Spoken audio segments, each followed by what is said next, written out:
Baik, Assalamualaikum warahmatullahi wabarakatuh. Perkenalkan, nama saya Asilam Nasifa dari kelas E dengan NIM D1B1241178 dengan Prodi S1 Farmasi. Nah, kali ini saya akan membahas tentang bioteknologi dan terapinya. Baik, ada rekayasa genetika. Nah, apa sih rekayasa genetika itu? Nah, rekayasa genetika adalah proses manipulasi gen secara langsung menggunakan teknologi bioteknologi. Nah, proses ini mencangkup penghapusan, penyisipan, atau perubahan gen dalam organisme untuk tujuan tertentu. Nah, DNA dapat dimasukkan secara acak atau diarahkan ke lokasi spesifik dalam genom. Nah, teknik ini telah digunakan untuk meningkatkan sifat tanaman, produksi obat, dan terapi penyakit. Nah, ada ilustrasi struktur DNA dan rekayasa genetika.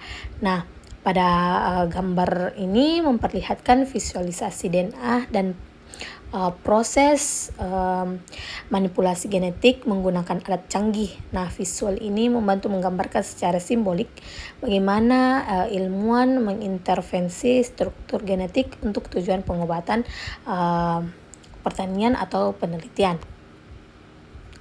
Nah, pada gambar di atas ini memperlihatkan visualisasi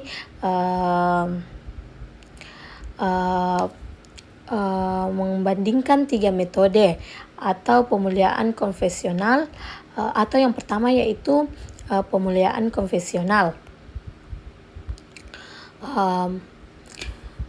Lambat dan tidak spesifik karena membawa gen tidak diinginkan. Nah, yang kedua yaitu ada transgenesis atau penyisipan gen dari spesies berbeda.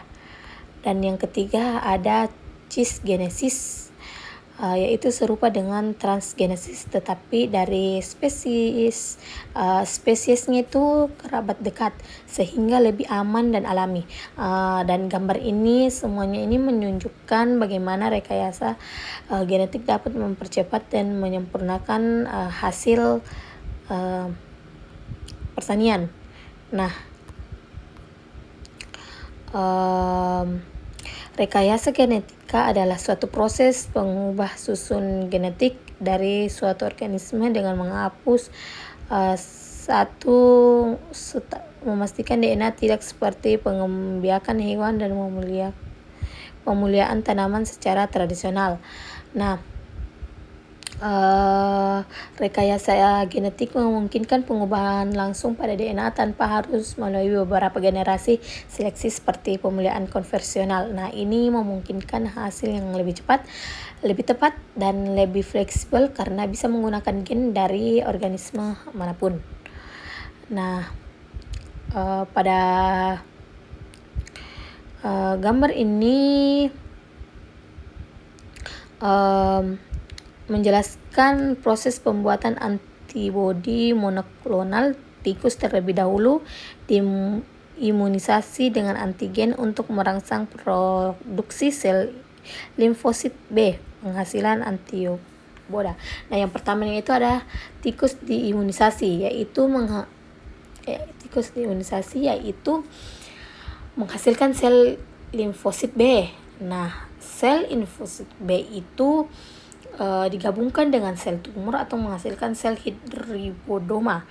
Nah, yang ketiga yaitu ada sel hidroma kultur, yaitu menghasilkan antibodi spesifik secara terus-menerus. Nah, teknologi ini banyak digunakan dalam diagnostik, terapi kanker, dan pengembangan vaksin. Ada terapi gen. Nah, terapi gen itu bertujuan memperbaiki gen cacat. Nah, yang menyebab penyakit awalnya untuk penyakit tunggal seperti fibrosis kistik, kini berkembang untuk penyakit kompleks seperti kanker.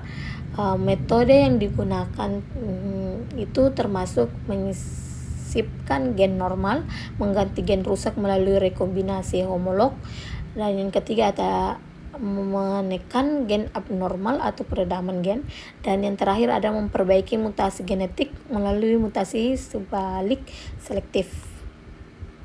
Nah, ada ilustrasi, yaitu menjelaskan bagaimana gen sehat dimasukkan ke dalam sel menggunakan virus sebagai vektor atau pengantar. Virus yang telah dimodifikasi akan mengikat sel target dan memasukkan materi genetik baru ke inti sel, yang kemudian digunakan sel untuk menghasilkan protein yang dibutuhkan.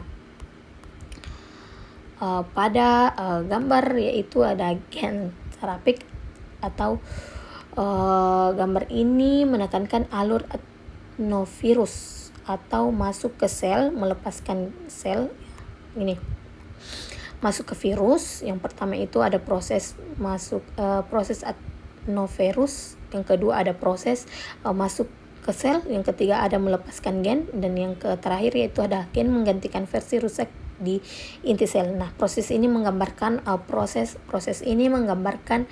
konsep dasar terapi gen sebagai solusi penyakit genetik.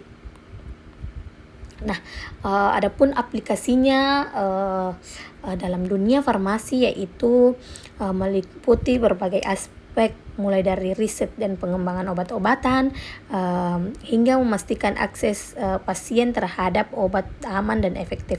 Nah, apoteker dan profesional kesehatan lainnya itu berperan dalam proses ini, termasuk sintesis dan formulasi obat, uji klinis, pengawasan kualitas produksi, dan manajemen rantai pasokan. Terapi gen merupakan aplikasi farmasi yang inovatif, memanfaatkan teknologi untuk memperbaiki atau mengganti gen yang rusak. Secara keseluruhan, aplikasi farmasi memastikan kualitas, keamanan, dan aksesibilitas obat bagi masyarakat. Nah, adapun kesimpulan dari bioteknologi dan terapinya itu dari semua pembahasan sebelumnya dapat disimpulkan bahwa ilmu dan praktik farmasi memiliki aplikasi yang luas dan penting dalam berbagai aspek perawatan kesehatan. Nah, mulai dari pengembangan dan produksi obat-obat inovatif, termasuk terapi gen yang memanfaatkan rekayasa genetika untuk memperbaiki atau mengganti gen yang rusak, hingga memastikan akses yang aman dan efektif terhadap pengobatan bagi pasien melalui distribusi, dispensasi, dan konseling yang tepat. Nah, rekayasa genetika memainkan peran penting dalam pengembangan terapi gen dan obat-obatan baru, memungkinkan intervensi yang lebih tepat sasaran dan efektif untuk berbagai penyakit. Nah, adapun perkembangan teknologi informasi juga telah menghasilkan berbagai aplikasi farmasi yang mendukung baik pasien maupun tenaga profesional kesehatan.